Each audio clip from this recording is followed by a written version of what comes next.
po. Banggit na banggit po pati ang pangalan. Napagkamalan lang ako. Madalas daw tatay ay, ano po kaya yun? Hindi, totoo yan. Sa Diyosa niya. Hindi ako Nagiinuman kami ng mga yan, natutulog. natulog na lang ako pag nalasing ako. Kahit magtanong kayo ba maya doon. Magbalik kayo pagkakungko.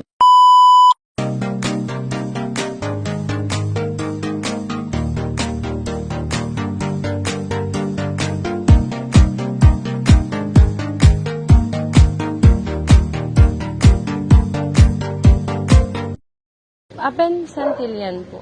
Sir, pwede ka pong makausap ng personal? Meron po kasi kami, tatay, na kakarating sa aming reklamo about po dun sa pag-iinom po ninyo. Wala naman po, di ba, pong problema po sa pag-iinom. Ano po? Pero dun po tayo sa part na nakakaabala po tayo ng ibang tao, yun na po ang nalalagpas natin. Ano po? Meron po kasi sa aming mga ilang reklamo po nakarating na kayo nga daw po pag nalalasing, ay maingay po. Ay, hindi po. Sino may sabi po yun? Yun po mga nagreklamo sa amin, ma'am. Ay, sir. Kahit po